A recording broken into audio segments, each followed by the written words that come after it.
Okay, sorry for kind of not making it in person. I actually really would be happy to, but yeah, I guess the weather did not cooperate. Yeah, two cancellations of flights didn't help.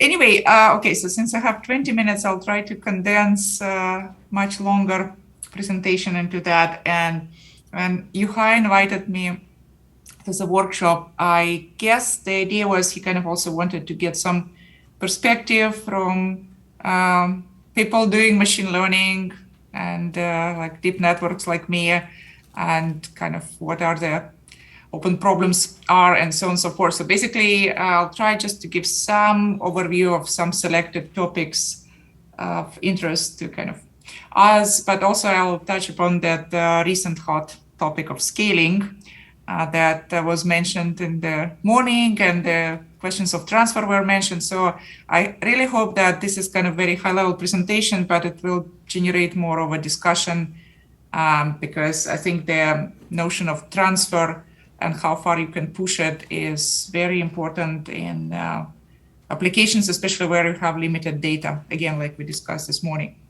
But I just kind of wanted to take a step back and kind of whenever we talk about the state of art and AI today and what all the arguments are about, it's a long kind of line of research essentially towards the same goal of kind of trying to build general, in the most general sense of that word, type of systems. And generalization was always kind of the main objective of statistics and machine learning, just it was defined differently, usually like on the data from the same distribution.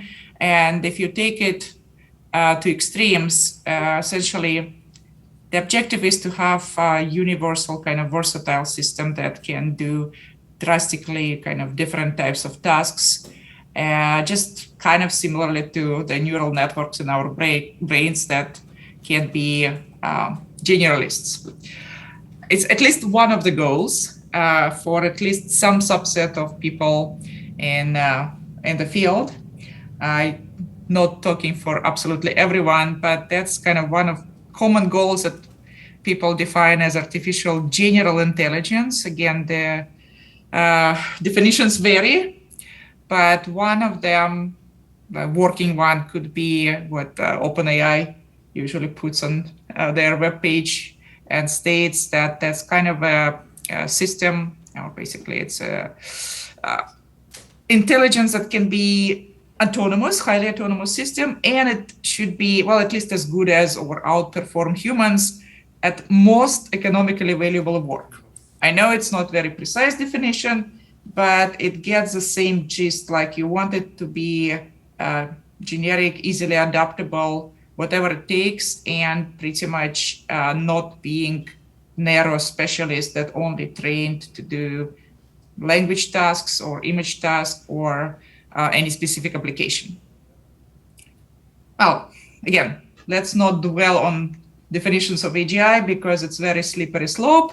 And whenever you go on Twitter, you can immediately see how slippery the slope is, and everybody will have their own definition and people will start fighting. But again, you can be very pragmatic and focus on the abbreviation with G being general, understood as a highly multitask system. Very briefly, just gonna talk about a few things again at kind of bird's eye level that were of interest to our group and many others. And we did some work in the previous years, but it also has this natural progression. Basically, we were always interested in how to make systems more general, robust to changes in the data distribution, whether those are adversarial or statistical, how to generalize to new distributions or what's called out of training data distribution or out of distribution data. And that whole motivation, it pops up in various settings, including continual learning, I'll mention briefly, which is kind of the same goal, but just when data arrive in time and situation change in time. And the most recent thing about scaling And the foundation models, also called foundation models, again, I will not say anything about arguments about terminology here, but there is, of course, always debates in AI field.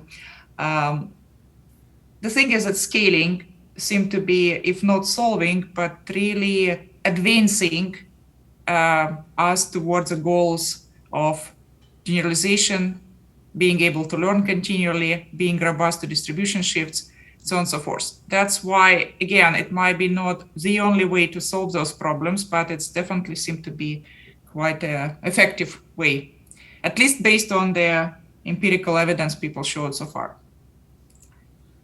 So I don't know if probably I'll take questions at the end, and I don't see the audience. So if I'm running out of time, just like shout loudly and say that I have like 2 minutes left. Okay.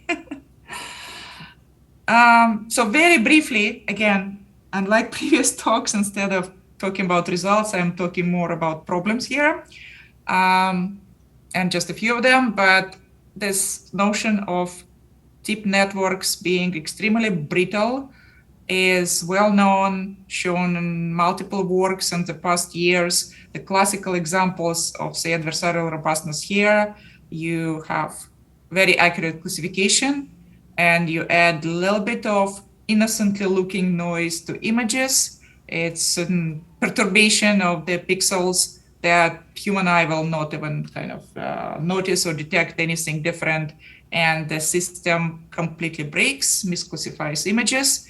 There are multiple examples of that in the whole field. Well, adversarial robustness. Another kind of very popular field related to what I mentioned out of distribution generalization is like statistical changes and robustness to those.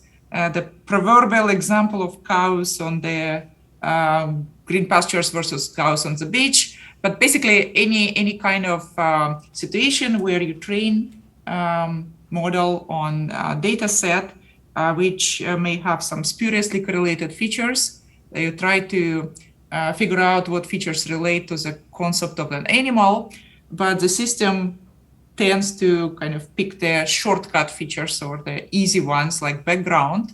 And if the data set is such that most of the cows are on the green pastures, then nothing prevents you from training system that seem to be extremely accurate, but it relies on wrong, spuriously correlated features, and obviously will not generalize out of distribution when the cows in the test data happen to be, say, on the beach. And the whole kind of field of out of distribution generalization is about various ways of preventing systems from relying on spurious features and instead trying to infer robust or invariant ones, so that if the concept of the animal is still there, but spuriously correlated features change, system will robustly kind of classify those animals accurately. So examples kind of go on and on. And again, there are many things you can do along those lines.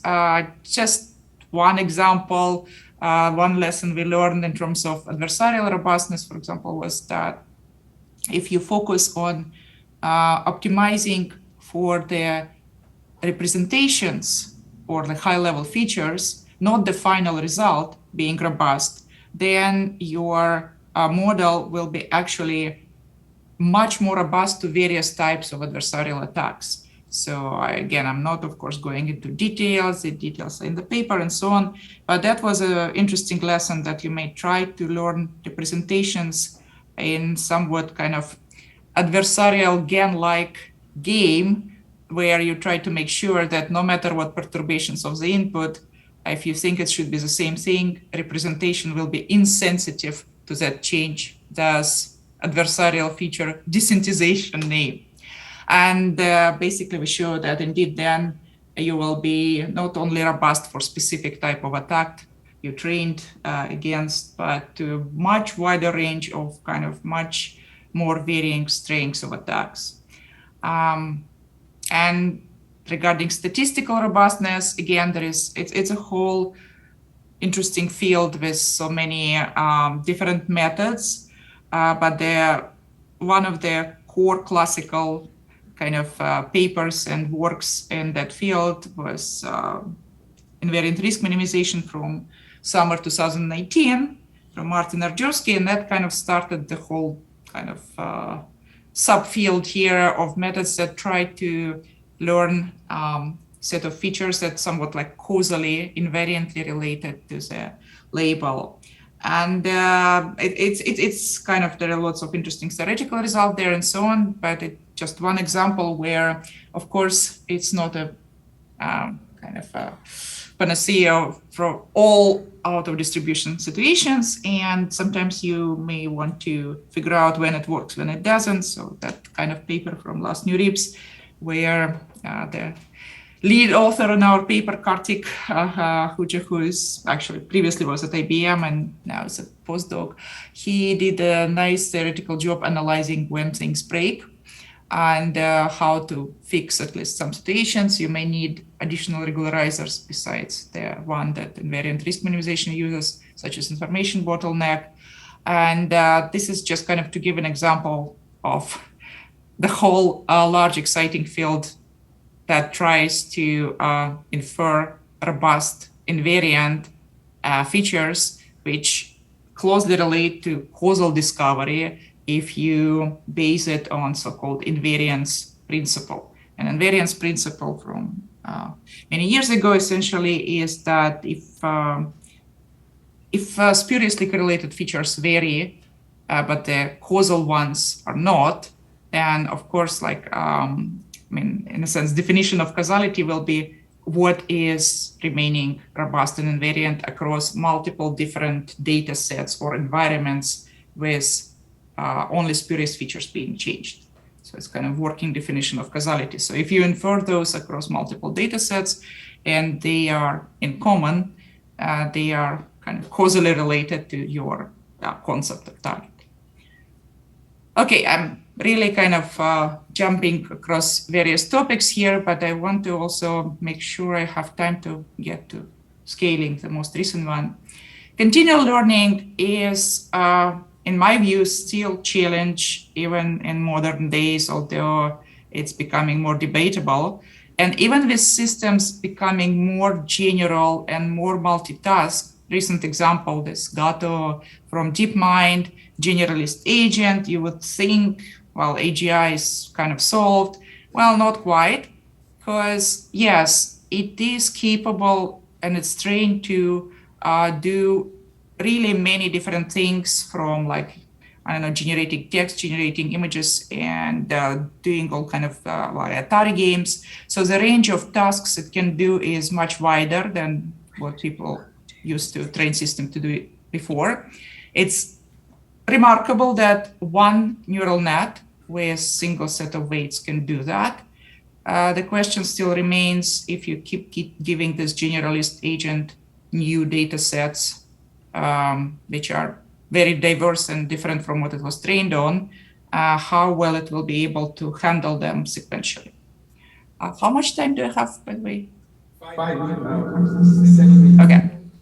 So anyway, what I wanted to say that, I don't want to convince people that the ability of the generalist engine becoming more and more general will be needed in many applications, practical applications, which all happen in real time and where the environments and tasks will be inevitably changing. So I don't have to motivate like self-driving cars and other stuff, and even medical imaging where you want system to be accurate, even though you move it from hospital to hospital, equipment changes like EEG, fMRI, and so on, and you don't want it to kind of break because of that. And the field is like essentially old, going back to computational neuroscience from like 40s and 50s, and recently kind of it became very popular in deep learning. But the problem is, again, it's old known problem of so-called catastrophic forgetting, or essentially the usual ways of training neural nets are not particularly robust to the fact that the new data and updating the weights towards the new data makes them kind of interfere with the previous task and forget how to do them. And avoiding that is kind of the topic of the whole field, how to solve this catastrophic forgetting and how to come up with systems that transfer well to future tasks without kind of interfering with previous tasks. So essentially, this picture is the ultimate goal of the continual learning field. You want transfer both in the past, at least non-negative, not making things worse, and in the future. You want systems that can learn faster and faster on new data that become few shot learners. I'm skipping some generic frameworks that people, including us, were developing for continual learning recently. There is a lot that reinforcement learning and continual learning in that kind of setting is the most challenging. We have like survey on that. And one view of where we're trying to get with that could be that if you expose the system for long enough time to various and generic enough type of data sets covering or sampling well the space of possible data sets, perhaps it can learn some finite basis, whether the basis functions are represented as subnetworks and recombined in a certain way, but hopefully at some point it can really start solving all the future problems quite easily. So perhaps there is some notion of like grokking behavior or so-called like transition from like non-general to general agent. But okay, what I really wanted to say in the last few minutes is that goal of getting to general agents was always there. The question is how to get there. And as many of you probably know, the recent advances with large-scale models trained on large amounts of diverse data seem to be really improving these generalization capabilities. And there are multiple systems. GPT-3 kind of started the trend. There are multimodal systems like Clip, DALL-E, DALL-E 2. There are the code generating system, Copilot, you name it. I mean, the large-scale systems of this kind are being now released quite frequently by different companies mainly, and also the open source. But the point is, the claim to fame is the kind of few shot or zero shot learners. So they indeed pre-trained in unsupervised way with any specific objective just to represent data well. And they pre-trained on really large and diverse data sets.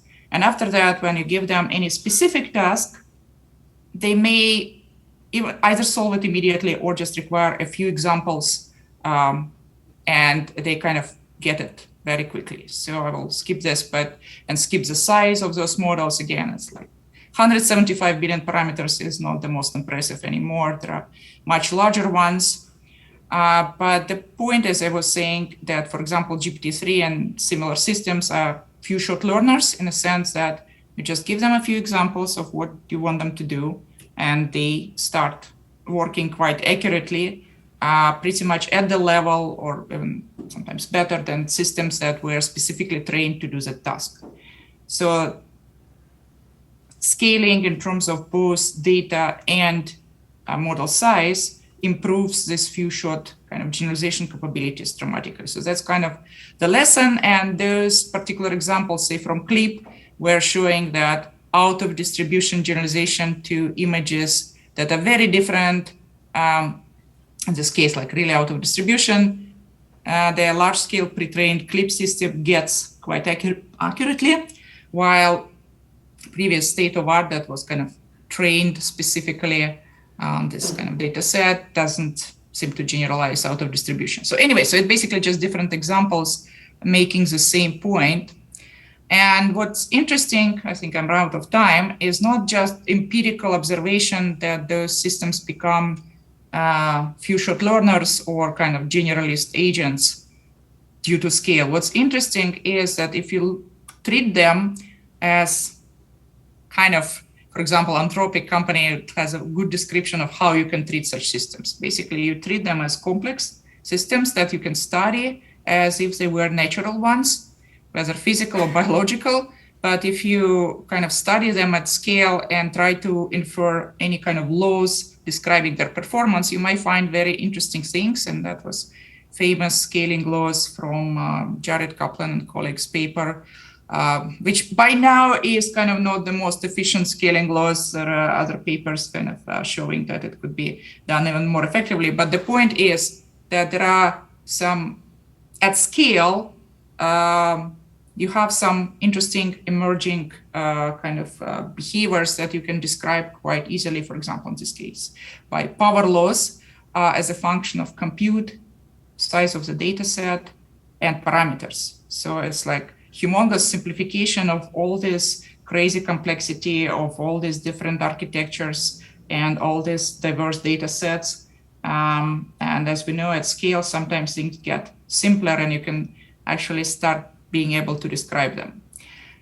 So on and so forth. I mean, things kind of get a bit more complicated depending on what you want system to solve. The previous plots were for the test laws, but when you start throwing all kind of different data to those systems, the behavior may not always be linear. And that's another interesting kind of open question to research. Basically, there are some transitions and kind of like in this case, more generically, there could be transitions from bad, inaccurate, high loss behavior with tipping point into maybe power law region and then some saturation. So those behaviors are still remain to be explored. And sometimes, just like in some other areas of AI before, people start observing, rapid transitions, which sometimes may be linked to proper physics phase transitions, sometimes maybe connection is less clear, but rapid transitions in the behaviors, whether it's robustness or in this case, accuracy of GPT-3 on arithmetic task, or so-called grokking behavior in that last year, whatever paper, where people just ran the deep net on the same data, but for many, many epochs, and suddenly accuracy jumped from pretty much 0 to pretty much 1. And why? Transitions can happen in compute, they can happen in amount of data, they can happen in the size of the model, and understanding when they happen, why they happen, what is the mechanics of those things is wide open question. So I guess I probably should stop here. And if you have any time for questions, I can take them. Thank you. Any questions? Hi, I'm not sure whether this is going too much down in the weeds, but on the topic of continual learning, one thing that I have found is that the tasks that are defined in order to evaluate the various models, whether you freeze the weights or you sort of minimize changes, reduce changes to the weights that are important, they seem quite contrived, right? So you just add more classes. When you're doing CIFAR data or NIST data.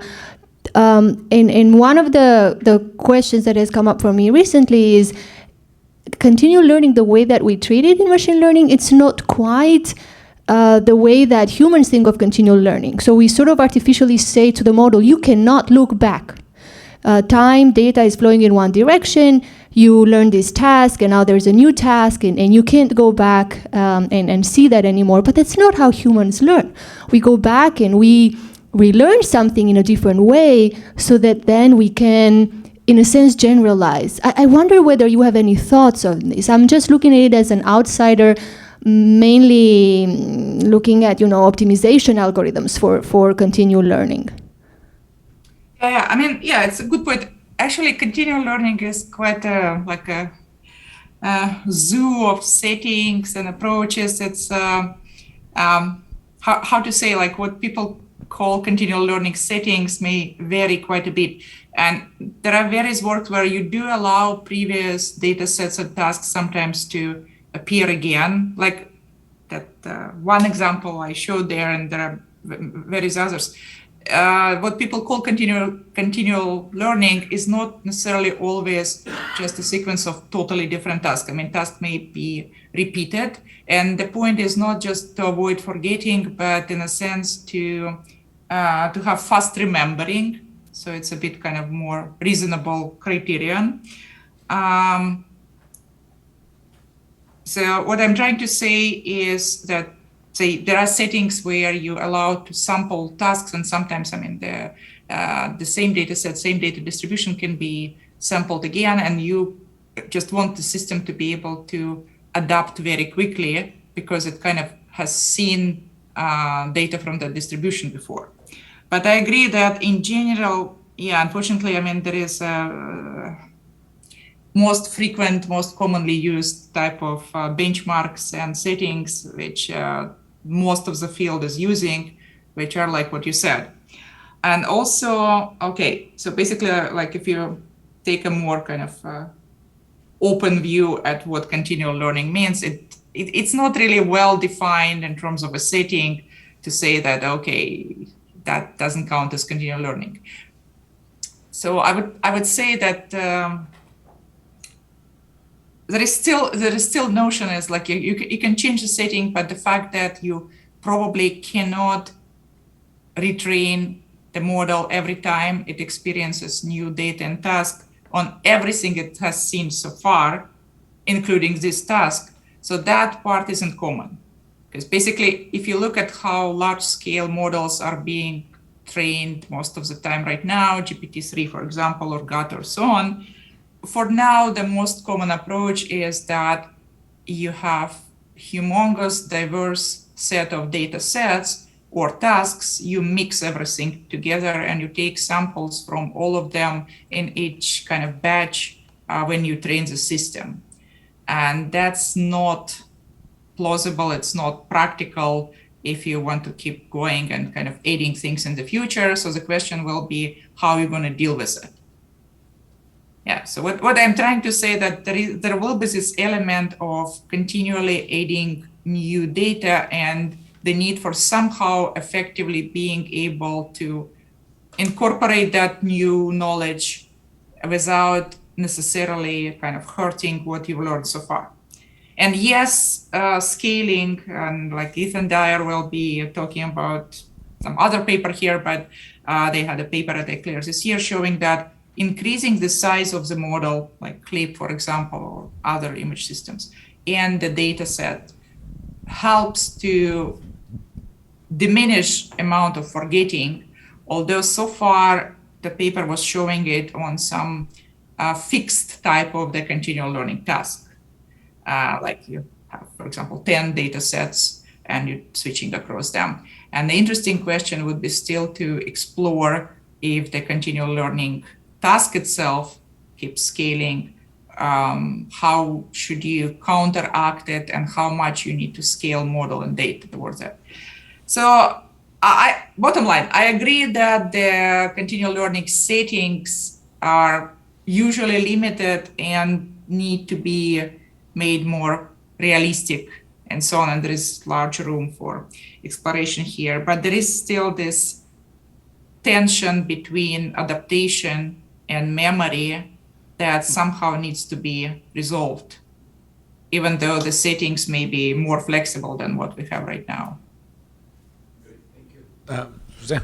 It was a very interesting talk. One thing that always still confuses me a lot on these things has to do with your general education.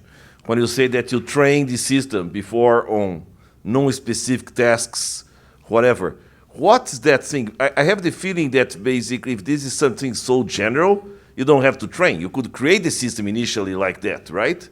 And just copy it many times. And then put to some applications. What do you mean train on a different kind of sets? So if I have different systems, if I train them on the same sets, do they look exactly the same at the end? What happens? And what goes into this initial pre-training that you said that is very extensive? Okay, so take as an example, I don't know, GPT-3. So you essentially train huge autoregressive model with particular architecture, say transformers. and you provide them with like most of the text data you can extract from the internet, right? So it's, well, large but also diverse data set.